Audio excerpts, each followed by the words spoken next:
Почитувана колешка Тренчевска, и вчера ви кажав и повторно ќе повторам и денеска. Вие зборувате за покачување на плати на вработени од администрацијата, дека многу грижа водите.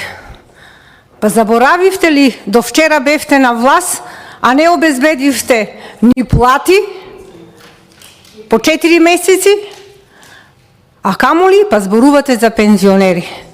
Колешке Тренчевска, барем не ми зборувајте за пензионерите и колку биле задоволни. Јас 30 години работев во фондот за пензиско.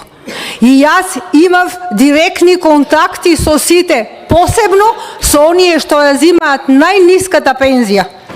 И вие кажувате колку сте ги покачиле. Па да, во времето на ВМРО ДПМН е по 600 денари, знаете колку беше? А знаете ли колку сте покачија во времето на ваше по 100 денари на најниските групи, го зборувам тоа. И знаете за кого водевте сметка вие?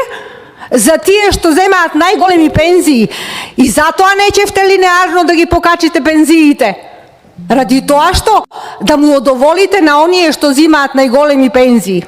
Не, сите подеднакво. Да, точно е дека секој треба да оди во пензија и со пензија кој колку заслужил и колку работел, колку години стаж поминал и колку имал мина труд и нето плати.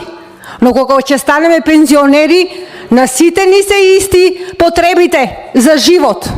И затоа сите пензионери ова го оправдуваат линеарно покачување и понатаму ќе продолжи. Ви кажав и вчера, не само во месец март по 2500 денари, во месец октомври по 5000 денари. Па вие кажувајте како ќе се сме снашле со средства. Има и предвидено е. Да не мислите дека многу се грижевте. Не. И само илузии од вас. И тука доволно беше ваши одговори и ароганција што ја слушавме. Го знаат и го препознаваат народот. И ви кажав и вчера, пошто ве препознаваат? Би било многу подобро и да не се јавувате воопшто за збор.